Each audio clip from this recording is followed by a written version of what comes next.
أعوذ بالله من الشيطان الرجيم بسم الله الرحمن الرحيم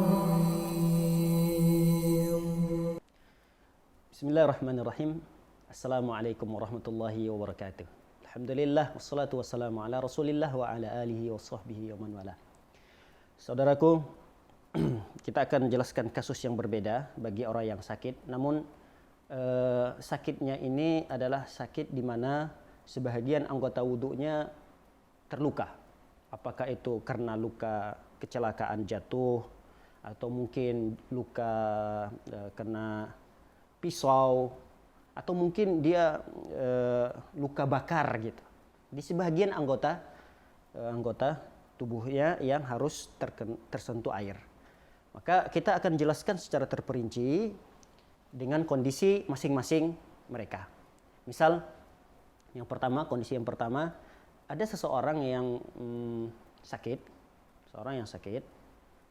sebagian anggota tubuhnya yang harus terkena air, misal sakitnya itu, lukanya itu tidak seberapa. Artinya dokter mengatakan ini luka tidak ada masalah, terkena air, tersentuh air tidak ada masalah. Jadi tidak perlu dibalut dengan perban atau apapun. Maka dalam kondisi seperti ini seseorang harus berwudu dengan wudu sempurna seperti biasanya. Ini yang pertama. Yang kedua, ada orang yang lukanya itu sudah mau sembuh gitu. Mau sembuh dan tidak lagi menggunakan perban. Namun dokter menyarankan bahwa ini luka tidak boleh tersentuh air karena akan memperlambat kesembuhannya. Maka orang yang seperti ini dia tetap berwudu dengan wudu yang sempurna, namun pada area yang luka, misalnya tangan kirinya ada sedikit luka bakar atau apa, sebelah kirinya sedikit, tapi sudah mulai kering. Namun kata dokter jangan tersentuh air. Maka bagaimana cara dia berwudu? Wudu sempurna, kecuali pada tempat yang luka ini dia biarkan. Jadi jangan disentuh air, tapi nanti diusap saja. Misal ambil air, lalu kemudian dibuang airnya tersebut. Nah, sisa air yang dibuang tadi itu diusap saja di bagian yang luka ini. Jadi diusap gini saja. Satu kali saja cukup. Bagian yang tidak luka ini, maka dia harus disiram, dibasuh seperti biasa. Jadi ambil air. Anggaplah yang luka itu adalah bagian sini ya. Baik, segini. Yang tidak boleh terkena air. Namun dia tidak dibalut dengan perban. Jadi ini tetap disiram air, bagian yang ini tetap disiram dengan air. Siram. Kemudian bagian area sikunya juga disiram dengan air. Ini siram ke air, harus ada air. Lalu kemudian bagian yang lukanya ini cukup hanya diusapkan saja. Airnya tidak perlu banyak, harus hanya sisa-sisa air saja. Kemudian diusap. Cukup satu kali. Sebagai ganti menyiram air atau membasuh anggota wudhu tadi. Itu gantinya dengan mengusap saja.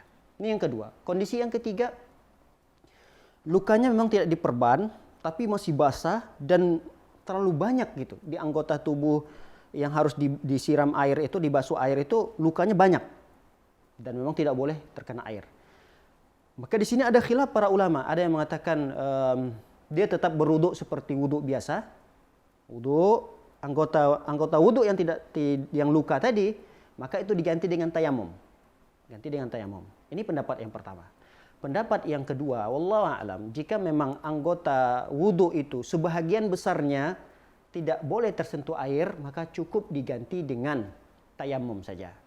Kita pernah bahas tentang tayamum ini. Jadi cukup dia baca bismillah, niat. Kemudian dia tiupkan, usapkan ke wajahnya. Kemudian bagian punggungnya. Cukup. Jadi ini yang ketiga. Kondisi yang keempat, ya memang luka itu masih diperban. Atau mungkin dia ya karena patah tulang atau apa. Jadi ada perban di anggota wudhunya tersebut. Anggaplah ya seperti ini.